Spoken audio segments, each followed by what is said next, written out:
Imagine a silent hall, lit only by the tremor of a few candles. In the center of this ancient chamber, a lone figure bends over a mysterious tome, guiding a time-worn quill that leaves ink trails seemingly foretelling the future.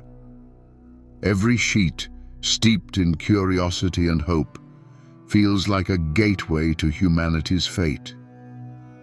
Such an image captures the essence of Michel de Nostradamus, known to the world as Nostradamus, the man who became legend through enigmatic prophecies whose interpretations have spanned the centuries.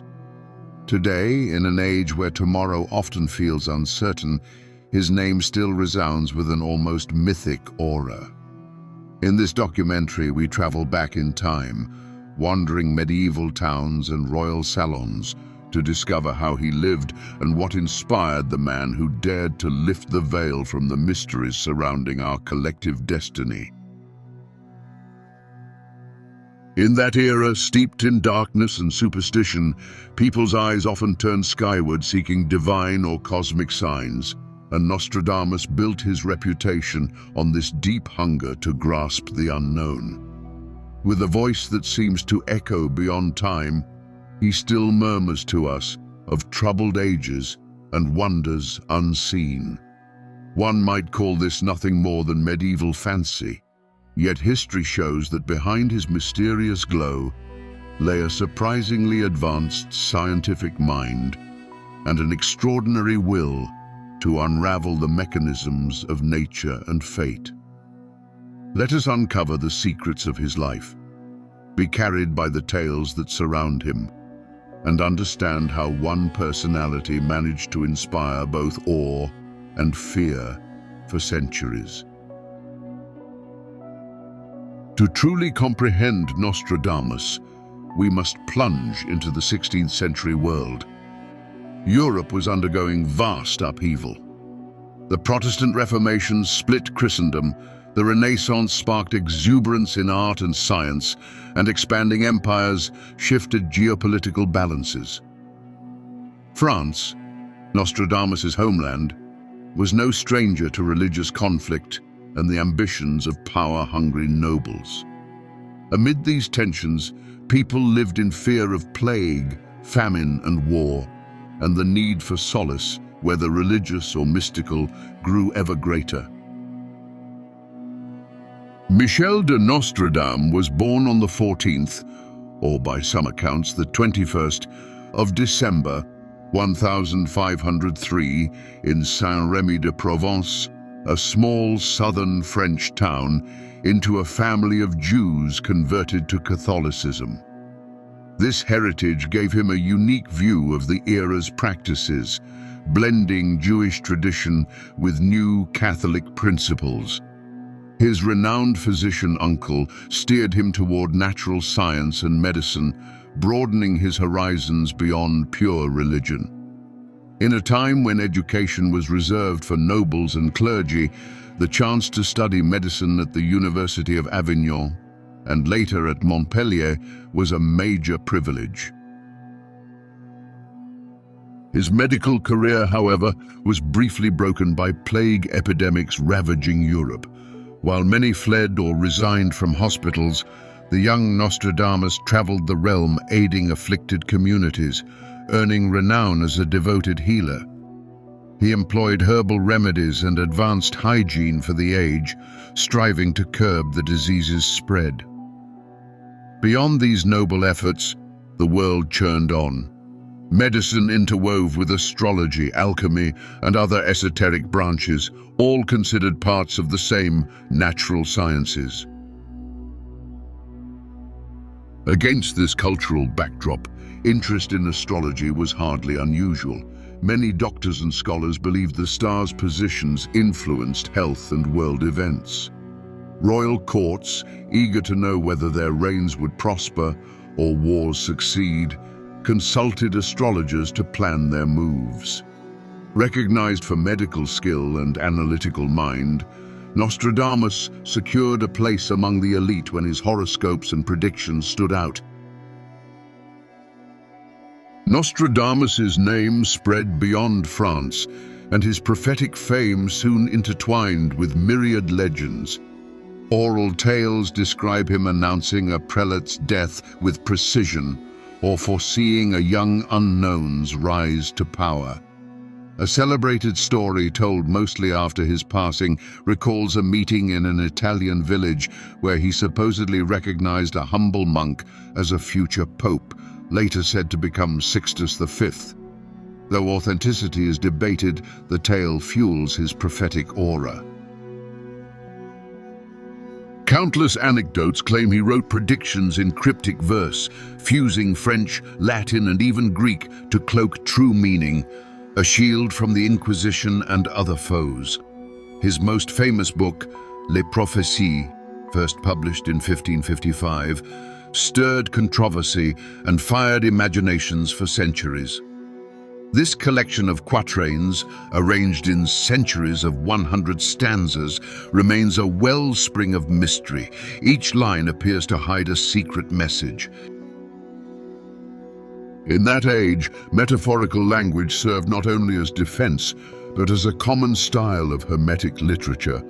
Thus, Nostradamus joined a long line of prophets and seers, yet his genius lay in blending astronomical observation, medical knowledge, classical biblical prophecy, and enviable intuition to craft his own visions.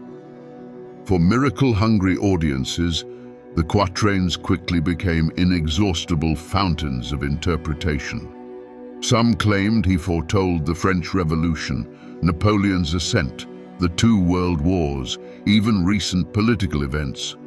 The myth that he foresaw nearly everything gained exponential strength through countless reprints and adaptations.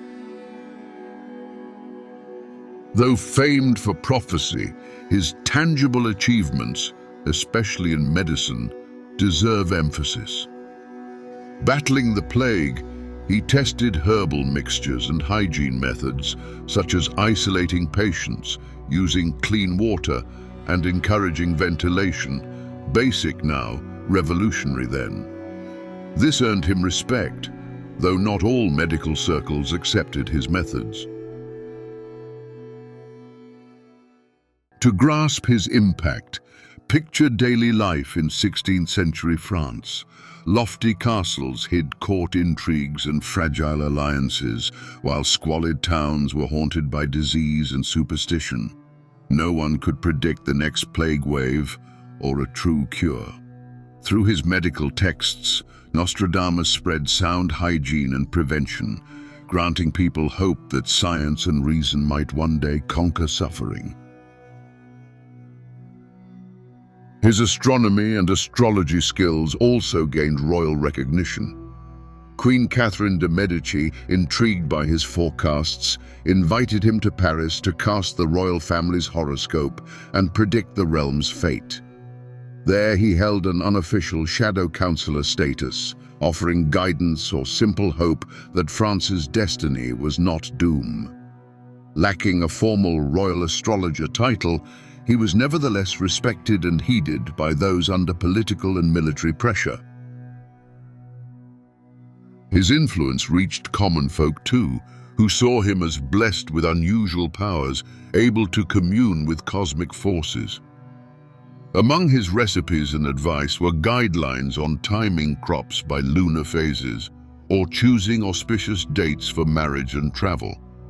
Thus, his role exceeded great event prophecy. He served as a popular counselor for daily life. Yet not every chapter of Nostradamus's existence gleamed with brilliance. His Jewish ancestry, converted though it was, inside a predominantly Catholic France, followed by his growing intimacy with noble circles, stirred envy, suspicion, and outright hostility.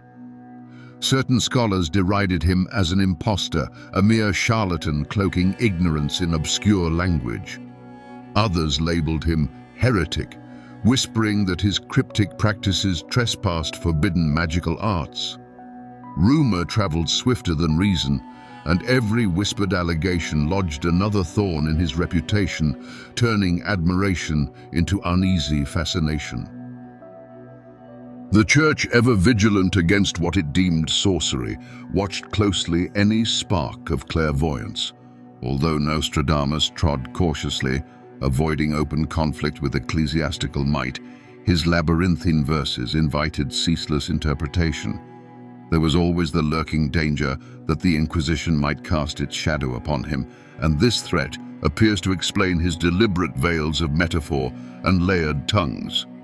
By weaving French, Latin and Greek into poetic riddles, he built walls of ambiguity against which inquisitors could not easily lay a doctrinal charge. Meanwhile, the outbreak of religious wars fractured France, and political instability gnawed at every province. In an age when fanaticism ruled the streets, one stray rumor could condemn a man for conspiracy. Added to these perils were the hardships of age and illness. Gout, advancing cruelly, seized Nostradamus's joints, causing burning agony and limiting his movements to painful shuffles. Yet the flame of his intellect never dimmed. Quill in trembling hand, he continued to polish his prophecies, refining them as though racing against his own weakening flesh. On the 1st of July, 1566, he dictated what would be taken as his final testament. Scarcely 24 hours later, he was discovered lifeless in his bed. The moment of his death shimmered with fresh legend, for tradition holds that he foretold the date himself with uncanny precision. To this very day, historians argue whether the tale bears any authentic seed, but its persistence has only magnified the cult around his name, transmuting his final breath into another chapter of wonder.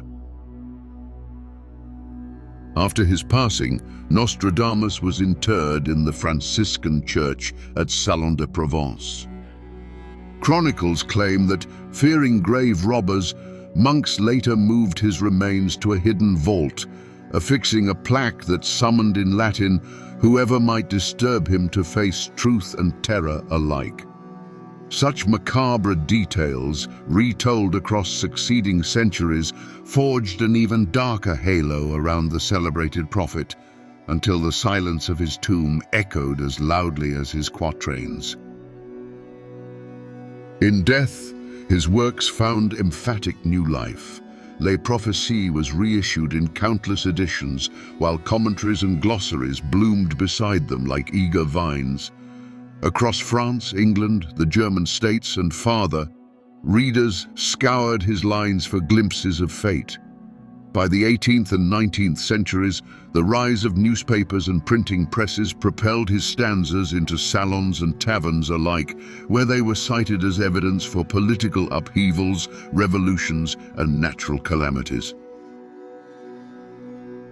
The 20th century, scarred by 2 worldwide wars and chilled by the Cold War stalemate, supercharged the appetite for any oracle of impending doom or deliverance. Conspiracy theorists embraced him as a mystic mapmaker of history, while skeptical scientists dissected his language in university halls. Popular magazines splashed his couplets beside mushroom clouds for sales, and radio voices dramatized his visions to captive evening audiences. Historians and linguists labored to prove that most interpretations were wishful hindsight, yet every seismic event, a dictator's rise, an earthquake, a pandemic, was quickly stapled to one of his enigmatic lines. Among the most notorious examples stand the pairings of his quatrains with Napoleon Bonaparte and Adolf Hitler. During the Second World War, Nazi propagandists trumpeted verses they claimed foretold German triumph, while Allied specialists hastily produced counter-pamphlets predicting Axis collapse. That tug of war over prophetic authority revealed how readily his texts could be weaponized, each side twisting ambiguity into psychological ammunition, inflaming hope among friends and dread among foes. In our own digital era, the internet has reopened the floodgates of speculation. Blogs, forums, and viral videos link his stanzas to the 1969 moon landing, the 11th of September attacks, financial meltdowns, and recent pandemics. Expert voices still stress how broadly these verses can bend, yet the myth's magnetism refuses to wane. Every fresh crisis breathes new life into centuries-old ink. The more editions appeared, the louder controversies echoed. Some researchers argue he relied on elementary astronomical cycles and rudimentary mathematics, spotting patterns in celestial repetitions. Others insist his triumph lies in consciously cultivated vagueness, words so open that any future could be retrofitted within them. A further faction proposes that many quatrains we read today were quietly edited after major events, contouring past reality to match prophetic silhouette. Hence, Nostradamus stands as a case study in textual kaleidoscope. Like sacred scriptures or timeless epics, his book yields infinite readings whenever fragments are lifted from context and cast onto modern screens. Skeptics remind us that he penned his predictions amid very specific 16th century French conflicts, royal intrigues, papal politics, Huguenot strife, often cloaked in code. Several stanzas speak directly of kings, popes, and contemporary figures, only in flavors of metaphor. Conversely, an esoteric current venerates him as a genuine spiritual master whose visions sprang from a higher comprehension of time and space. They rank him beside Renaissance Illuminati, who dared pierce the veil of ignorance to connect with a universal consciousness. Whether one embraces or rejects these theories, Nostradamus undeniably symbolizes humanity's relentless quest to understand destiny and impose order upon outward chaos. Reflecting now, we ask, who really was Nostradamus? A devoted physician, an adept astrologer, a visionary poet, or an alchemy of all three?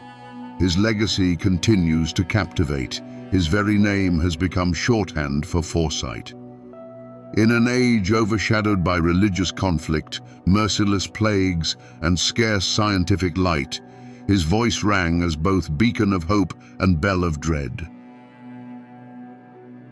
Yet fascination arises less from precise prediction than from how he captured humankind's yearning to interpret forces beyond control.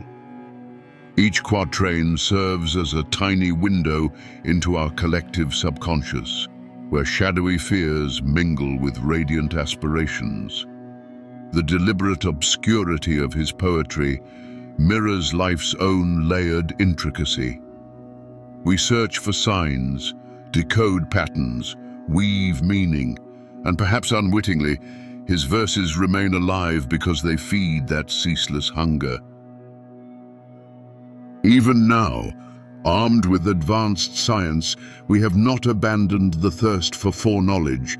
In a universe dominated by data streams and algorithms, Nostradamus still visits popular imagination through streaming documentaries, new annotated editions, and fiery social media threads. Between sober skeptics and fervent believers, between conspiracy lore and rigorous scholarship, he retains the glow of a saint of mystery. Perhaps his enigma will endure forever. Such might be the unwritten final quatrain, distilling the power his name still wields. Beyond prophet, he was a child of his turbulent century, scarred by sorrow, driven by perseverance, lit with genius, who blended science with mysticism, faith with logic, and truth-seeking with the artistry of rhyme. To gauge his historical impact, we must ponder the legacy he bequeathed, not merely cryptic verses, but the notion that humanity, despite anguish and limits, will always yearn to see beyond the nearest horizon. That, perhaps, is the true message echoing from across the ages, an unending thirst for knowledge and the resilient hope that one day we might glimpse destiny's design. Thus, our journey through the life and work of Michel de Nostradamus concludes. Through time's prism and folklore's glow, he became Nostradamus, universal icon of prophecy and enigma. We invite you to delve deeper into his turbulent era, read the quatrains, and forge your own understanding. You may discover their strength lies in the questions they spark, not in the answers they appear to give. We close with the vision of a star-strewn sky under which each of us carries private thoughts and hopes. Beyond legend, Nostradamus seems to remind us destiny is never fully scripted, and our pursuit of meaning shapes the world. Let curiosity guide you. Fear not to gaze forward with the Renaissance daring to marvel and to understand.